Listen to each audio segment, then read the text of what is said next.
India today managed to get on camera these Vadhavan brothers who were in a prison. They are facing imprisonment, they're facing a sentence. That for financial fraud. But in turn, what we found out was absolutely shocking, because caught on our cameras were them enjoying certain privileges that are not supposed to be extended to those in jail. Here's what we found out. Take a look. Private cars stand ready. A retinue of family members and staff await. Our camera captures it all.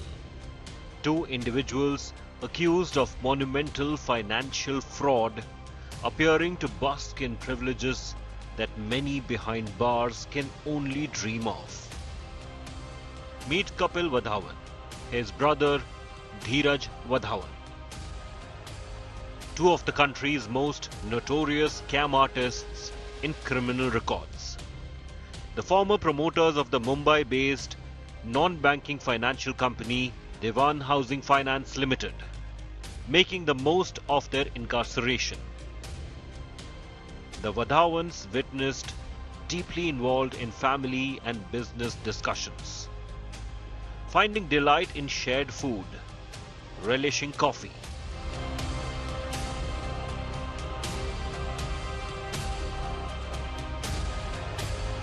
employing mobile devices,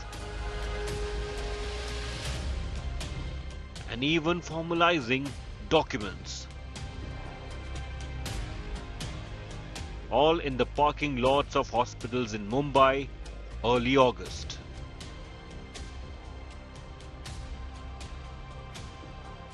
The duo in jail, facing trial for their alleged involvement in a criminal conspiracy to cheat a consortium of 17 banks.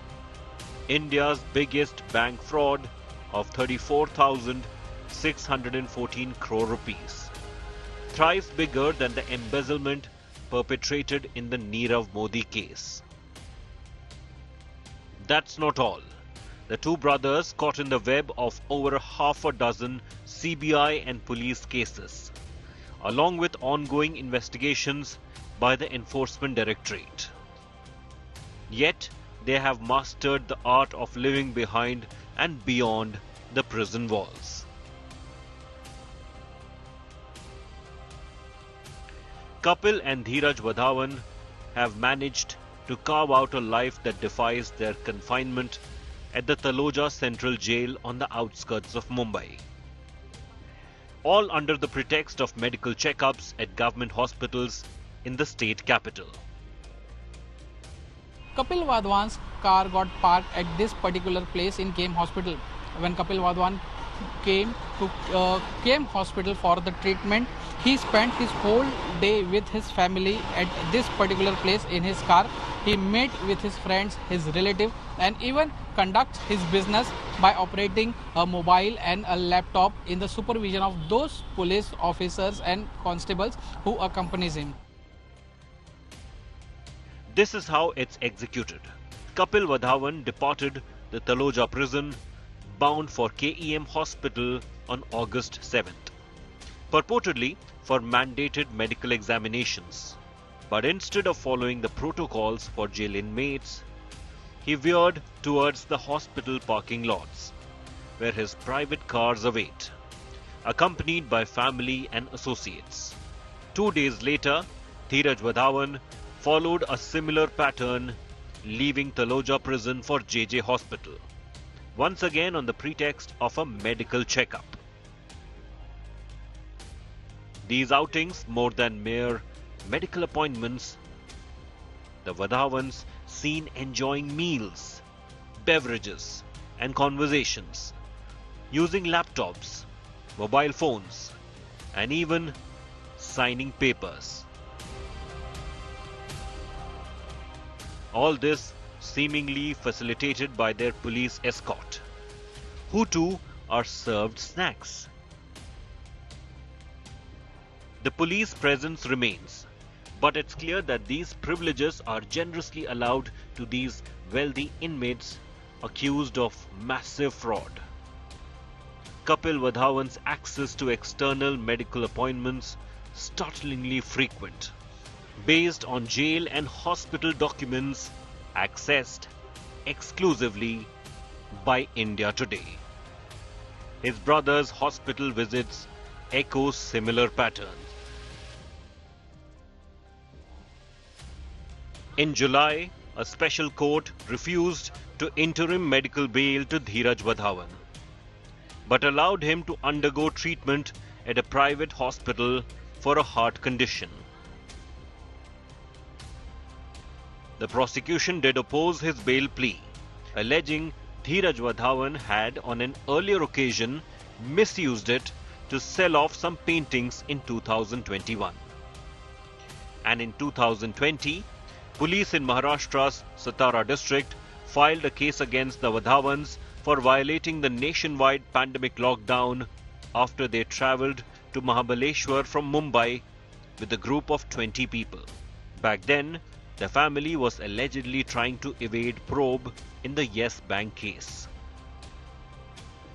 IPS Amitabh Gupta, the then Principal Secretary in Maharashtra government's Home Department, issued the permission letter to the Vadhavans to travel during the lockdown.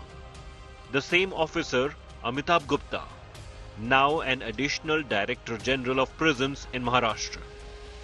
A brazen case of collusion between the high-profile accused and the supporting actors, police and prison authorities, alarming questions about the accountability and integrity of the justice system.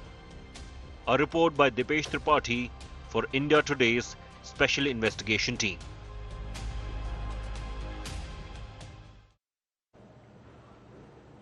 So that is the shocking story of financial fraud accused who should be serving a sentence, who are imprisoned right now, are actually enjoying their prison privileges. Let me go across to my colleague in Mumbai to help us understand more. Dipesh Tripathi is joining me.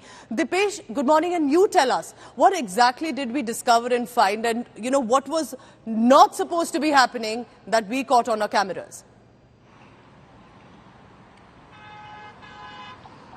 Yes, definitely.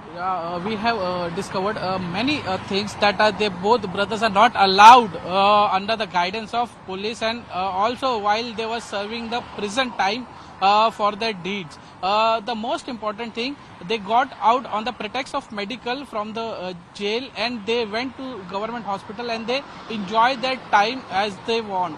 The most important thing, we also came to know that there are many inmates in the prison who are who supposed to take medical ground to take medical treatment, but they are not allowed to by the jail authorities because they can't pay. So this is the very wrongful doing of a Maharashtra jail department, prison department, as it is said that all are equal in the eyes of law. But the Maharashtra prison department might have forgotten this motto. The both Vadhavan brothers are enjoying their life outside the jail the way they want, and these both brothers are accused of one of the most biggest financial scams of the country, and the CBI has clearly instructed the jail authorities that these two should be under the strict supervision, and they were not allowed to meet anybody prior the CBI permission and the court permission. Dipesh, because we are already getting a lot of reactions to the story that we've just run, and this report actually exposes what shouldn't have been happening in the prison.